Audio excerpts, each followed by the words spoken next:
So this is the demonstration of the robot. Going to turn it on and boot the program. Moves forward approximately 3 feet. Makes a turn and beeps and lights the LED. Continuing with its other turn.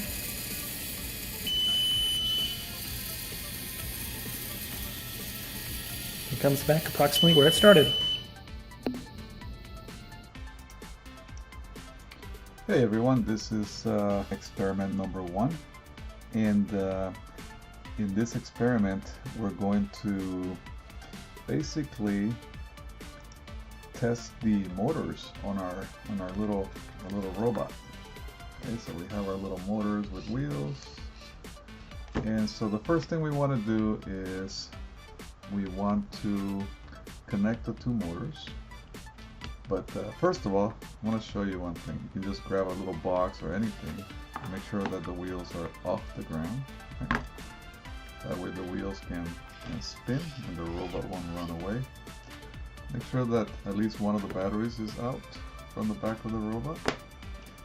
And let's go over it first, and then I'll show you how to connect it to your laptop, and then how to connect the motors. So let's go over the requirements of the lab. This is a simple navigation. We're going to study what servo motors are, sound, how to make sound, and how to make the LEDs turn on and off, for example. And so we have these instructions here, and all you have to do is follow the instructions along. So the requirement for the lab is you have to demonstrate that your robot can go in a 3-foot square. I'm going to tell you right now that the robot is not going to go perfectly straight because we don't have sensors that tells us that the motors are going perfectly straight or that the robot is going perfectly straight. So all we can do is give it commands to go 3 feet, make a right, another 3 feet, make another right, and so on. And another requirement is that at every corner that it turns, it has to flash the LED and it has to make a beeping sound. Okay, so it goes here, flashes an LED, makes a beeping sound, makes a turn, and again here, flash LED, make a beeping sound. And so that's the requirement. Let me show you an example of what that looks like. This is the demonstration of the robot. I'm going to turn it on and boot the program. So it goes straight. Forward, approximately 3 feet. Makes a turn and beeps and lights the LED.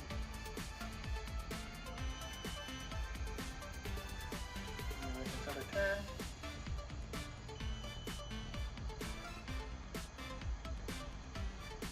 Comes back approximately where it started. Okay, so it's approximately, but that's fine. We don't have sensors that tell us what it's doing, but all we're learning is how to make the motors move, how to make the robot go someplace, turn LEDs, and all that. All right, so this is going to show you all the way from the beginning, from basically installing the Arduino software to configuring the whole thing. Remember, the Arduino is our little computer board that has inputs and outputs, and then you can download the commands to it, and then the robot will do as you tell it to. So the Arduino is a really neat board. It runs on anywhere from 5 volts all the way to 12 volts, and it has pins that you can set them up as an input or as an output. It's got a really tiny computer, a little slow and a little bit of memory, but it's enough to make our little robots move. It has a USB cable that you can plug into your laptop and download programs to it. It also has some digital inputs and digital outputs that are capable of outputting a varied voltage out or receiving an analog signal and converting it to digital. Alright, so we can download the Arduino software from the Arduino website, or if you look at the folder for the experiments, you will also find the Arduino. Actually, no, you have to go to the website because it's a big program. So just download the latest and greatest from the Arduino website, and it's on our document here. So download the latest and greatest from Arduino, and you'll be able to install it. Okay. So then once you install the software, you can plug in the cable. So you can plug this cable in, and then the computer will automatically find it. It'll assign it a communication port. Okay. Then we're going to open up this was called the Integrated Development Environment. So this is the environment where we're going to start writing programs, and we're going to be able to download to the robot. So once you write the code or open up a sample code, you will be able to download it to the robot by clicking on this button over here, and we'll go over that as we give you some examples. So here's all the different things that you have available on the integrated development environment. Okay. So here's an example, for example, how to blink an LED, and in the lecture I'll explain to you in details what the code lines mean. But in the meantime, this is what the code looks like, and to download it you just click on this button and it goes there. Okay. The other thing we need to make sure is that once you open the Arduino program, that you go to Tools, Board, and you make sure you select Arduino Uno as here. The other thing is, remember when we installed it, it gave us a communication port. Make sure that you can go to Tools, Serial Port, and select the check mark communication port. That way you can talk to the board. Okay, typically it's going to be like COM3 or COM4 or something like that, COM6. But make sure you do that, otherwise you'll get an error saying that it can't find the port. Alright, so you can also verify the code to see if you don't have any errors in it beforehand, or you can upload it. It'll verify and upload at the same time. There's also this little guy here called Serial Monitor, and that's if you want to see what's going on behind the scenes or things that you're outputting to the monitor. So like this one here. In this example, in Arduino, as you recall from lecture, all the programs is basically a loop. So you start by having your voice setup function. This is where you can declare things like the speed that the cable is communicating at, and what do you want to print to the screen. You want to print hi world. And then you have this void loop. This is where you put in things that you want to repeat automatically over and over. Since this is a loop, this program runs continuously on the Arduino board until you turn it off by removing the power from the board. The moment that you plug the power back in, this program starts to run again. So if I was to put this code in the Arduino program and I was to say upload to the board is going to reply back with this hi world, and I open up this little serial monitor button here, and it gives me the hi world screen. This is extremely useful when you have sensors on the robot and you want to know the value of the sensor. You can have the sensor output the values on the screen, right, on a serial screen. This is why we have the serial monitor, so that we can see what those values are. So extremely useful. On the bottom of the IDE, so if you come down here, you will also get a whole bunch of messages, and the messages will tell you things like done uploading, you have a problem with the serial port, error messages that you have, and that can help you troubleshoot things. Okay. All right, so in the lecture we'll be talking about what functions are and some of the nomenclature that we use in the different programming. This is a combination of a C++ programming environment. There's a lot of functions built in, right? Like the serial begin 9600. That's the parameter that tells you the speed that the messages are passed between the board and the computer. Sometimes you want higher, like if you're connecting a GPS, you want really high speeds so you can get all the values. But If you're just passing small commands like, you know, print hello world or hi world or send a command to a motor, you know, 9600 baud is it's enough, right? And this one right here, the 0.print val, you can pass a value out to the screen. Okay, again, that's the speed that these ones and zero communicate at between the board and the computer. All right, so let's continue here. So you can do fun things. You can have demos like this little math program. It'll give you a good idea of how the software interacts with the little Arduino board, and how it's capable of doing processing simple functions like math functions that look like this, for example. So the little board is actually processing all these things and outputting it to a screen the moment that you run it. Okay. All right. So again, in the lecture we'll explain all this, but you have lots and lots of different ways that you can declare your variables. Okay. You can make decisions as well. You got different programming operators. Again, this is all very basic C, C++ type of programming. Okay, you have loops, for example. Okay. Here's a little bit of information about electronic components and their symbols. Remember that things like some of the LEDs, for example, they do have a polarity. Okay, the LED, for example, has a longer leg, so that's the plus sign. That's where the positive sign is for that LED. Okay, if you're looking at things like this potentiometer, there is no polarity, but this is the symbol of how it's connected. The resistor does not have a polarity, but this is the symbol that is used. In some of the experiments, you will see schematics, so you'll have to learn how to read these symbols. In other ones, you'll actually see the picture of the component. Okay, here's a switch, for example. This is how it's represented. Okay, how to read your resistors, for example, right? Most of them that we're using are 220 ohms. So if you look at the code here for 220 ohms, it would be red for 2, and then times,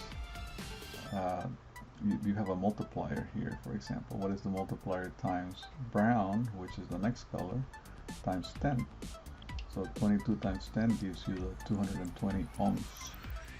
Okay, so you'll see a red, brown color on the LED to represent 220 ohms. And this is what you can use in circuits, for example, to reduce the resistance, the ohms, right, or the current that goes to a component, so that you don't burn out an LED, for example. You can reduce the amount of current that goes to it by putting a resistor. You can go from 220 to about 600 ohms. It all depends on the resistor to protect it. Okay. We're using breadboards.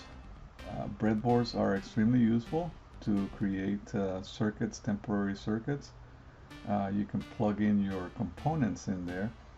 And one thing to make sure is that to look at how the metal strips down here go underneath the breadboard. That'll tell you how to connect your components. And so this is how you can basically distribute the electricity among your how you set up on the breadboard. So you can use wires, for example, to go from one metal strip to another metal strip, and so that you can complete the circuit. So make sure that you look at what direction those metal strips go. Okay, it's typically like this, right? So like this one, this is the inside of this breadboard, and this looks just exactly like what you have in your kit. All right, so here's the Arduino board. Remember, lots of inputs and outputs. Right here where it says PWM, and we looked at the lecture, and that's pulse width modulation.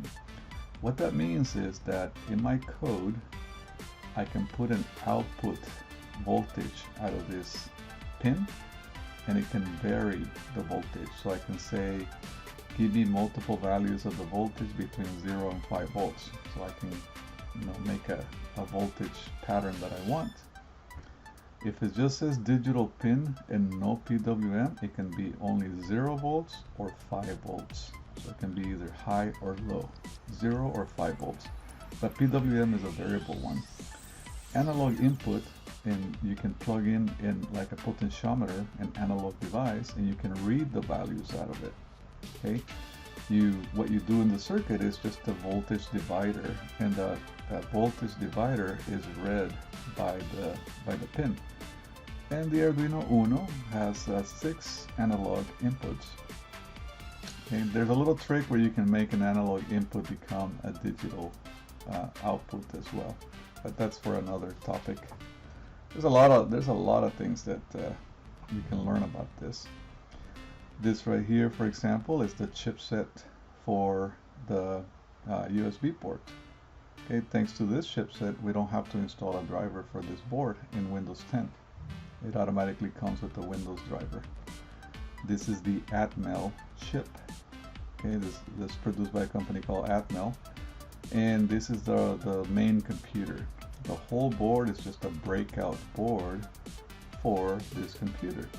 Okay, and it makes it easy for you to include all these pins so that you can work on it. Okay, here's a diode. Again, it does have polarity, so make sure that you connect them correctly. Here's an example of how to connect an LED.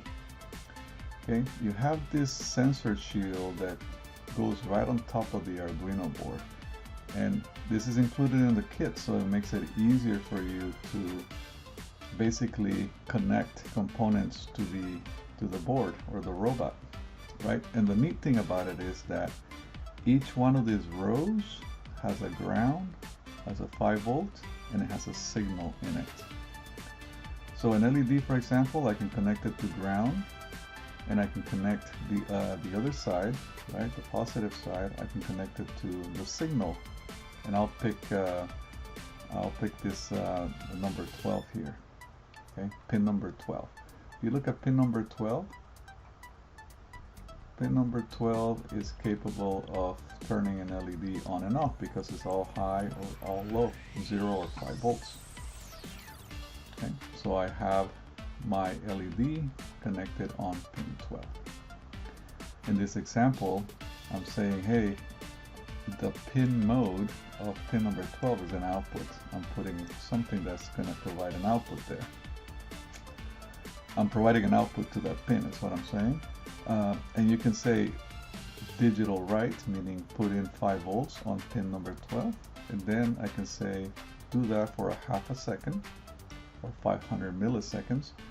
Then I can say do a digital write low, or put in 0 volts for a half a second. So if I'm putting in high and then a low, I'm actually making the LED blink. Alright, so that's basically what's happening in this guy right now. You can see the LED blinking right there. It's basically running that particular program. Okay.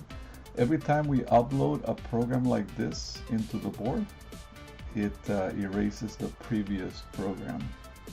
But the program stays there even if the power is off. The program will remain there until you plug it in again, and it runs the program again and again and again. But if you want to change it, all you have to do is upload a new program, and the old one disappears, the new one gets put into it. Okay. One of the things to do when you write a program like this is you can write comments. So like this 2 forward slashes signify that this is going to be a comment in the code. So when you download this to the board, it ignores this particular line because it sees these 2 things in front of it.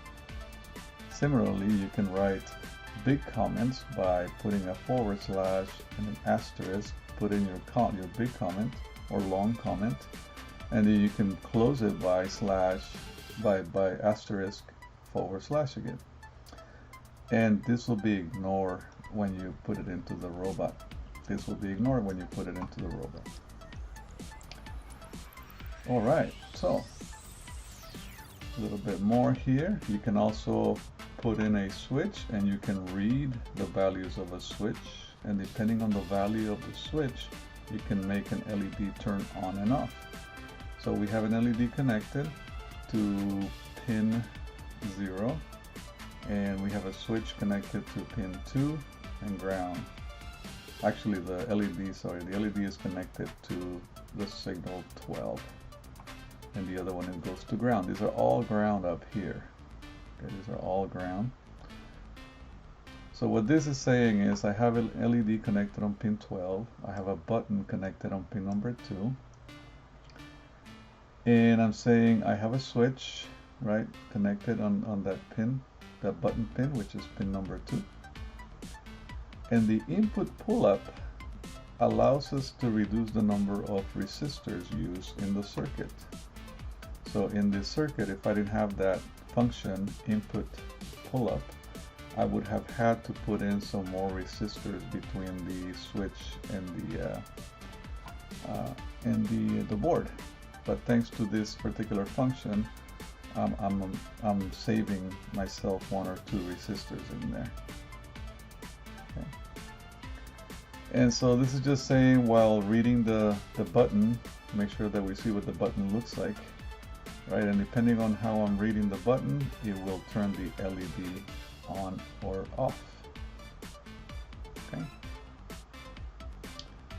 We have this servo motors, and in the lecture we'll go into very detail and depth about what a servo motor is. But as you recall, it is very useful in a robot because it already includes the motor, and it includes a motor driver or a chip that allows us to send commands to it and move the motor. It also has a sensor in there, and it's got a gearing mechanism. So with this nice gearing mechanism, we can put in a tire on it or a wheel, and we can make it move and carry heavy loads like the little robot. Okay.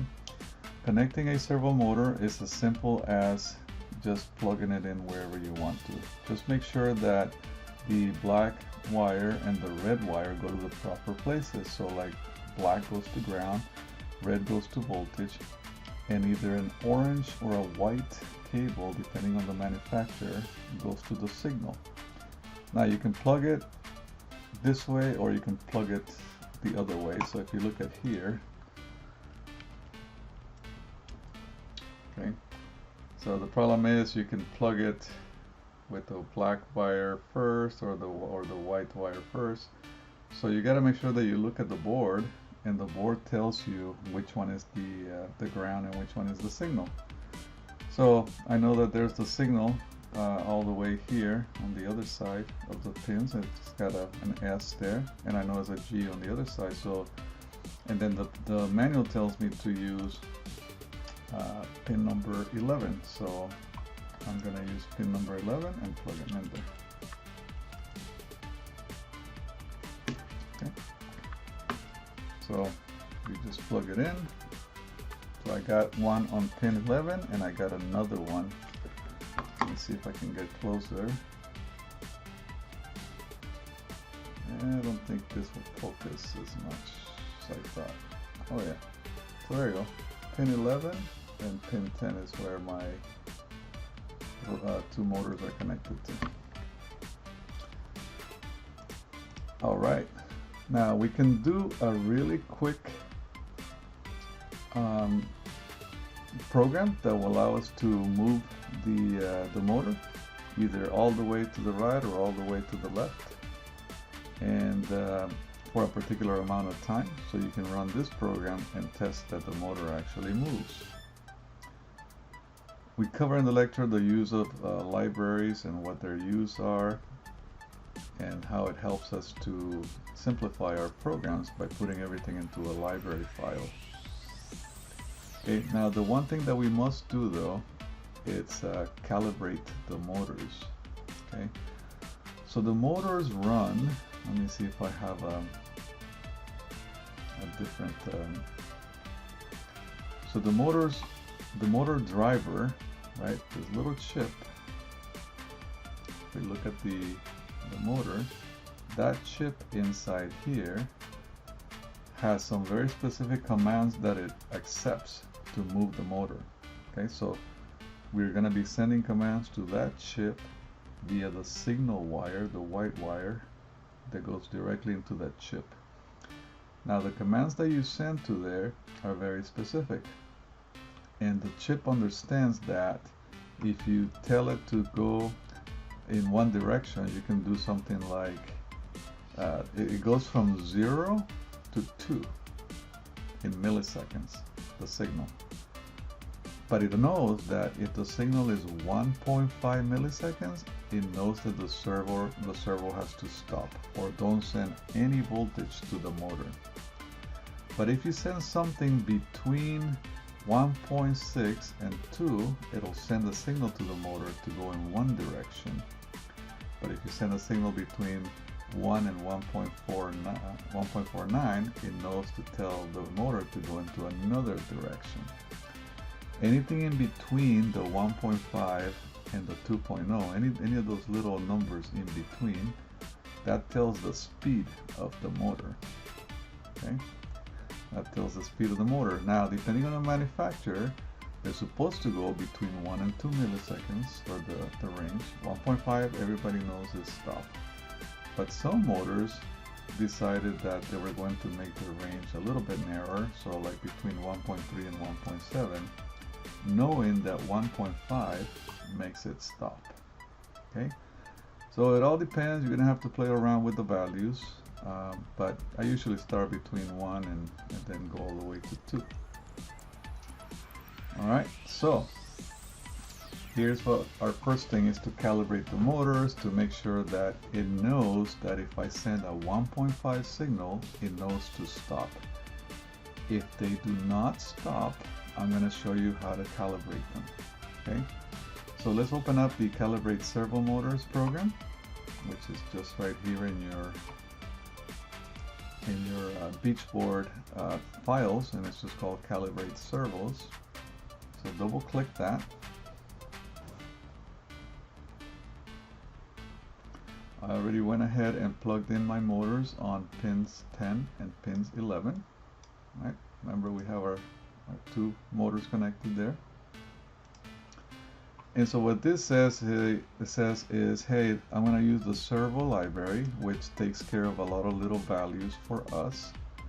And it says I have a servo connected and I'm going to call that servo left. And I have another servo connected, and I'm going to call that servo right. So I created the 2 servos called objects. So I created the 2 objects, and I'm going to say attach one to pin 10, attach the other to pin 11. And guess what? I'm going to write a signal in 1500 microseconds. Remember, our motor controller, it knows that if it gets this signal, it means stop. So if I run this program, the 2 motors should be stopping. If they don't stop, then we have to calibrate them by moving a little adjuster that they have. Okay, so in Arduino, make sure that we have 2 things. One is under Tools, make sure that we have the right board. See, like I have a different board right now. Make sure that you select the board called Arduino Uno. And then the other thing is, make sure that we have a port. Okay, I've already connected my robot to my laptop, so the laptop knows that it's got something connected, but we have to tell this program where it's connected to. So go to port and say, hey, it's connected to COM14. So now if I was to upload this program to the robot, and by making sure that my robot is off the ground, right, I have something underneath it, and I'm going to say, hey robot, go ahead and be ready. So I'm going to upload the program. I want to click here, and it says compiling sketch. So it'll compile all this code, and via the wire, okay, from here is sending it right to the board over here, and then the board tells the motors what to do. Okay, so it's done uploading, and then how do we know that it's working? Well, go ahead and turn the switch on over here, because this switch it makes sure that it gives power to this row right here. So by turning this switch, you're providing power to this row right here. Okay, so turn it on. Make sure that the robot is turned on. Let's see. Oh yeah, make sure that you put the other battery in there first of all. So I'm going to put the battery in.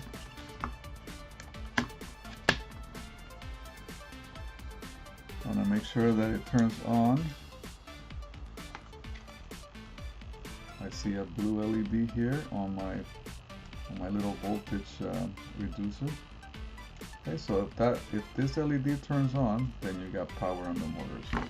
Now I can hear the motors turning a little bit. If I touch it, you'll feel a little vibration.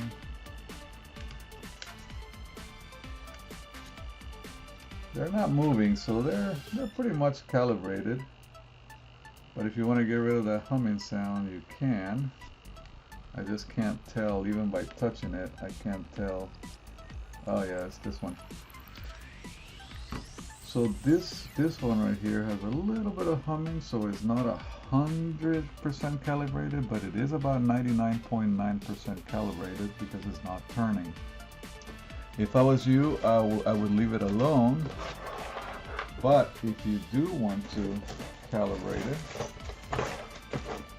there should be a couple of screws in your kit.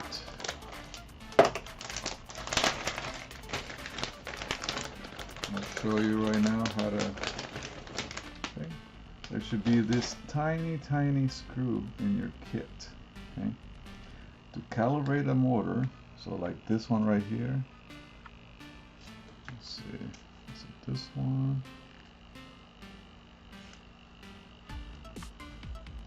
Yeah, I still can't tell which one is the one vibrating. But anyways, if you need to calibrate it, you see this little yellow resistor. It's a variable resistor. You just put in that screwdriver in there. You may have to remove this post in order to access it. So you can remove this post and access it and turn it, but I mean turn it barely turn it, because if you turn it too long, you will have a hard time calibrating it back. So I mean barely turn it, and then that humming sound will go away or it'll stop. Okay, once you know that the wheels are not moving, this robot is calibrated. It knows that 1500 means stop. So now if I run any other program, it understands the program very well. Okay, so let's do that. Let me show you one thing. If I was to change something here like above 1600, so let's say 1500, let's say 1700 there, and let's say 1300 there. I'm gonna upload this, and you're gonna see the motor starts to turn. Okay, you can see the motors turning. One is going one way. Actually, these ones are both going both ways. So this is important to understand. They're both going this direction, and the reason is, right, even though one says 1700 and the other one says 1300, and I want to turn it off by turning the power off here. Now the reason why they're both going the same direction is because if you look at the robot down here, the two motors are connected opposite of each other.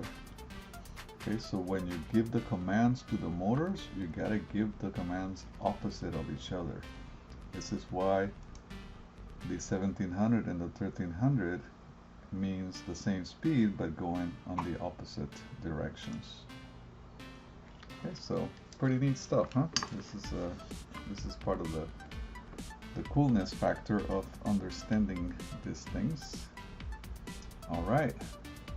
So now that we have that, we can continue from our experiment over here. So we calibrated the motors. Here's a little instruction how to adjust the wiring. Again, you would have to remove this post if you want to access the calibration screw. Alright, so we have another program here that is really neat, and this is a keyboard command. This is using the keyboard to make sure the robot can go forward, stop, back, left, and right if we press a key. So this is going to involve, we can copy this code. I'm going to show you real quick how to do this. So I can copy this and I can say new, and I can delete what's in there, and I can paste the program that we have. To give you a quick idea of how this program works, we have this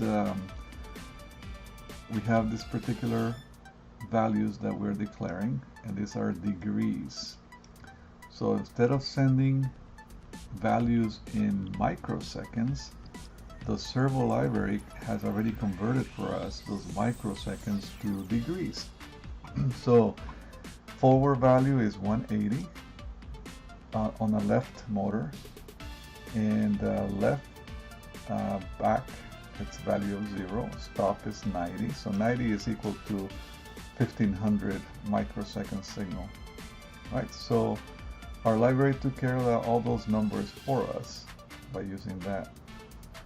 And I'm going to declare the two motors that I have, right? I have assigned a variable to our pins. So I'm just going to attach them here.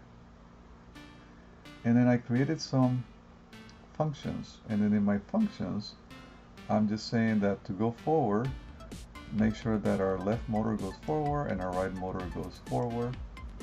Right, and it depends on the value over here, which is equal to this. So now we created shortcuts basically, and shortcuts even further by using the library, which we can use now degrees instead of microsecond values. And this is kind of new for you. This guy right here is looking for a value that we can input from our little serial monitor. And depending on the value, it'll store it into this variable called inbyte. And then we're going to use the switch function, and we're going to say if the inbyte is a W, a B, an A, a D, or an S, then go ahead and perform this function. So it goes up here and it looks for it and it does that for you. So let's upload it. It's going to want to create a folder, so I'm just going to go over here and I'm going to create it in my ET387 folder. You can also hit cancel if you don't want to save it, so I'll just hit cancel, but if you want to, you should probably save it. I'll just hit cancel. It'll still compile it, it'll still upload it, and hopefully we didn't copy any characters when we said paste. It looks like it's good. Says done uploading, and look at this, it's only using 9% of the program storage, so this is a tiny program, right? Very tiny program. Now in order to access the way to enter this with the keyboard, go ahead and open the serial monitor. Okay, and all you have to do is put in a letter in here just like this to make the robot do things. But remember, the robot won't do anything until you turn it on. You turn on the motors right here. So turn on the motors. You can see that our blue LED is on, so the robot does have power now. And I'm going to go back here to my program in my serial monitor, and it says if I press W, it'll go forward. So I have to press W, and then I have to hit send or enter. So I'm going to let you see over here. Make this a little smaller. If I hit send, it's not working. Guess what? My program is configured to work at a different speed. So what I need to do is change the speed over here to make sure that it's 9600. Okay, So I was sending out the signal at the wrong speed. So let's go back over here. It says W for forward. So I'll put W, I'll hit send. And you can see that the motor is moving forward right now. If it's moving forward, which it is, the wheels are, this is the front of the robot. If it's moving forward, then it means it's working. If I put S and send, it stops it, right? And it stops it because it's being calibrated. Let's try a couple of the other commands here. We have B for back, D, and A. Okay, so B. Okay.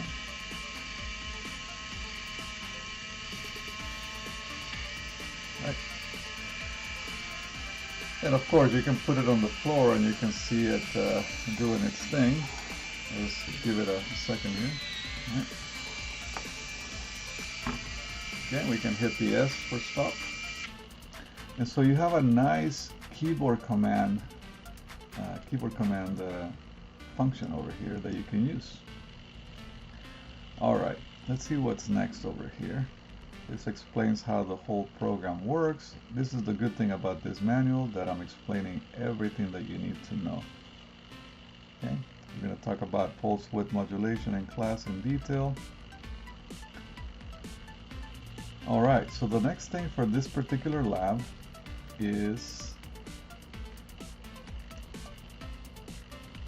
let's see, there's different ways, by the way. So we can make the robot go straight, again, by providing the whole microseconds, or like in that other program, we can make it do it by providing degrees.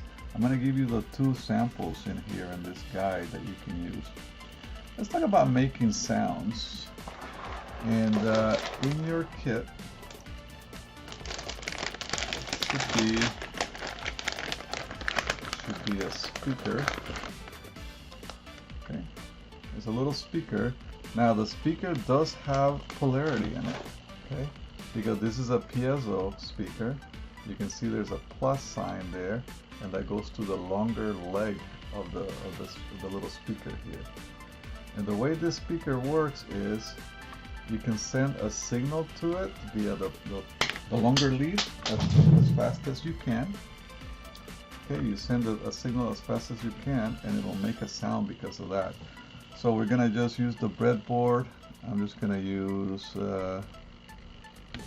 these two right here, and according to this, let's see, it looks like a motor is moving. Let me send the calibrate program again. Make sure that it is correctly calibrated. Okay. So it is stopped, so that's a good thing.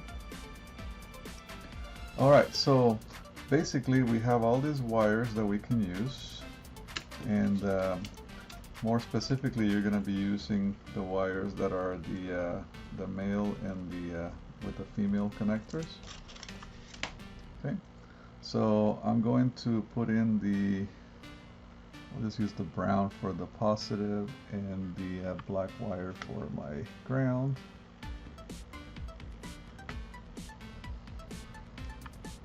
All right, so now I have brown for my positive, which is our signal. And according to this, we're going to be plugging it in on pin number 4, right? Pin number 4. So pin number 4 uses our signal wire, and the black wire goes into any of the ground connectors over here. So you can use any ground, but make sure that the signal one goes to pin 4. All right, and it's pretty simple. Let's make a sound real quick. I'll just copy this program. I'll say new. Remove that one and paste the little sound program. Okay, so if I upload it, I'll hit cancel. I don't need to save it. So you can hear it, and it only did it one time because it's under the setup. If you want the sound to remain forever, just cut it from here, put it in the loop, run it,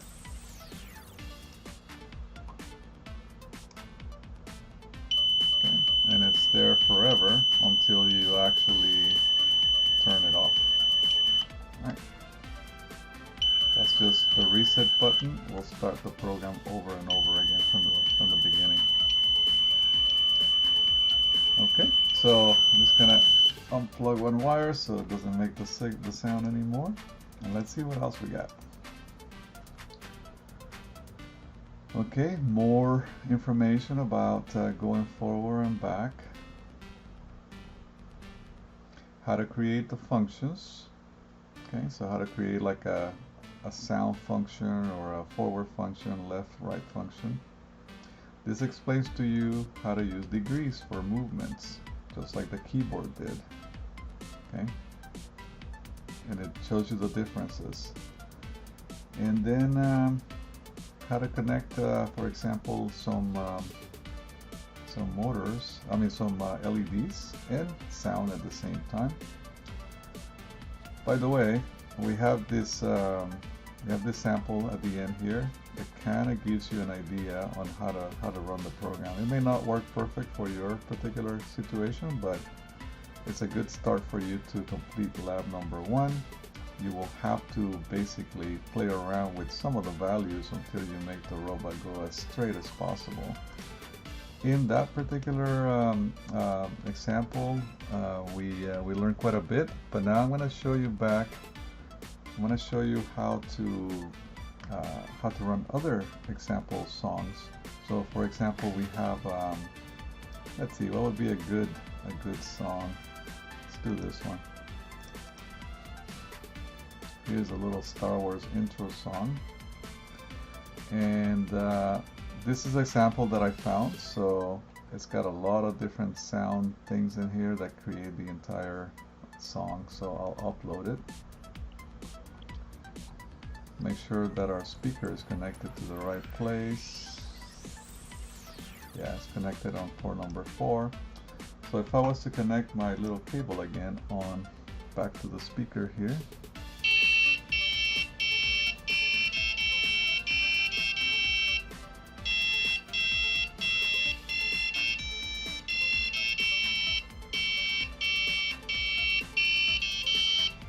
right, and so I think that should give you enough information to do experiment number 1.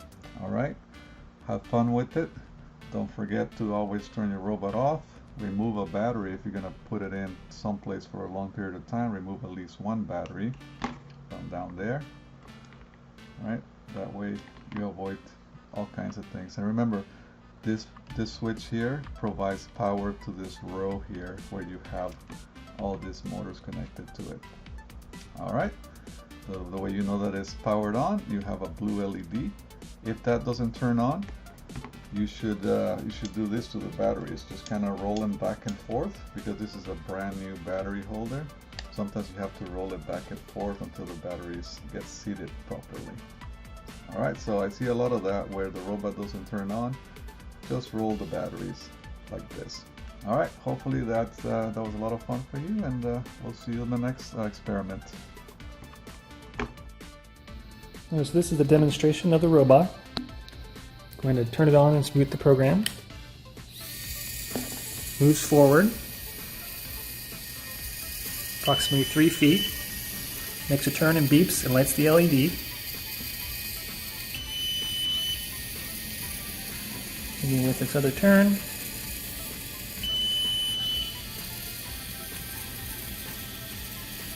It comes back approximately where it started.